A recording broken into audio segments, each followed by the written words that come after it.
Salam adil dan lestari. Hidup raya. Hidup raya. Hidup raya. Agak lemah ya.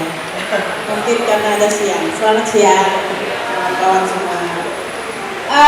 Yang saya hormati sekali lagi para senior Walhi dan lembaga anggota, juga yang saya sayangi kawan-kawan eksekutif daerah Walhi dan kawan-kawan media serta adik-adik mahasiswa semuanya.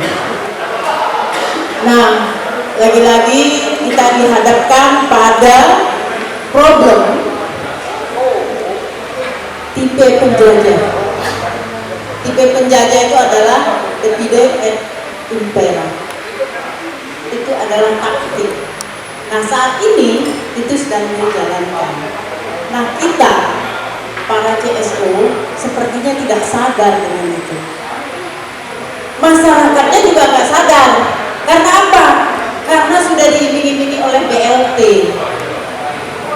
Jadi ketika sumber daya alamnya dirusak, dihabisi karena ada BLT, nggak bisa cakap, nanti BLT-nya dicabut. Betul nggak? Begitu ininya. Nah, kita yang paham dengan itu tidak mau melakukan penyadaran. Ini yang susah ketika masyarakat di tingkat bawah bahwa seolah-olah BLT itu merupakan program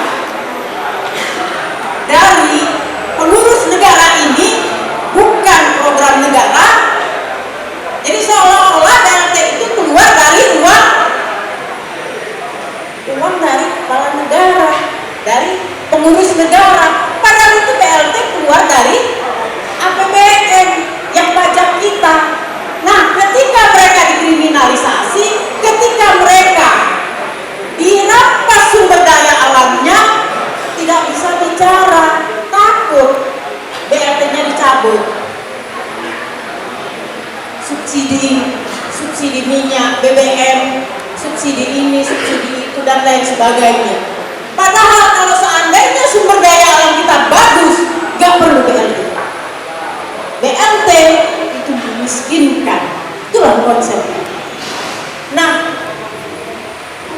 harapan saya itu adalah kita semua memberikan penyadaran kepada masyarakat di tingkat apa. Jangan pernah tergantung oleh BLT, karena pada sejatinya adalah yang kita miliki diambil, baru diberi ke kita hanya sedikit, itulah BLT. Jauh lebih besar diambil. Nah, saya cerita tentang program pemerintah.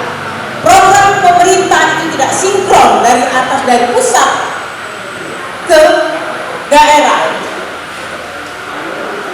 Hutan adat, baru perhutanan sosial. Dibiarkan kelompok-kelompok perhutanan sosial menghadapi kasus-kasus yang itu diciptakan oleh para perusahaan lingkungan. Nah, di mana negara dalam melindungi para pelindung hutan? Gak ada. Mereka kan dijerat.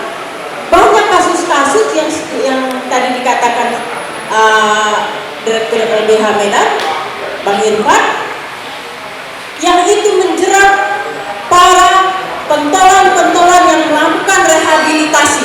Salah satu contoh, Desa Kuala Langkat. Kenapa mereka melawan? Kenapa ada sampai pembakaran gubuk di dalam hutan lindung? Sejatinya hutan lindung tidak ada yang boleh beraktivitas, tapi ada gubuk di situ, tempat berteduh para perusahaan hutan. Mereka melakukan illegal logging. Mereka melakukan illegal logging. Ketika masyarakat melaporkan, masyarakatnya yang dikriminalisasi. Ada Walhi di situ, ada LBH di situ, ada Serikandi di situ, ada media. Seandainya kami tidak ada di situ, itu warga yang dikriminalisasi targetnya adalah 5 tahun untuk memberikan efek jerak bagi masyarakat pinggir hutan untuk tidak boleh melawan kepada pemilik modal. Yang menangkap sudah menjadi terdakwa, yang melaporkan sudah menjadi terdakwa di Polda Medan, sampai sekarang belum dieksekusi, masih statusnya tersangka. Kawan-kawan LBH berapa kali mengirimkan surat juga tidak, ya ini lagi diproses. Kawan-kawan lagi mengirimkan surat ke Polda Medan, iya lagi diproses. Bahasanya seperti itu. Nah, lalu kita bagaimana sebagai masyarakat sipil, sebagai katanya yang cinta lingkungan, sebagai katanya sebagai agen perubahan, apakah kita harus lihat kita dipecah-pecah? Kalau kita tidak bersuara, maka jangankan ke depan ada mata air, ya ada air mata. Itu dia. Ini saya cerita tentang hutan yang habis sepanjang pesisir pantai timur. Hutan itu sudah berganti dengan sawit. Boleh dicek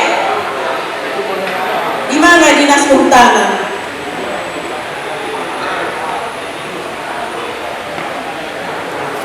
Dia nggak tidur, aktif dia, tapi beres.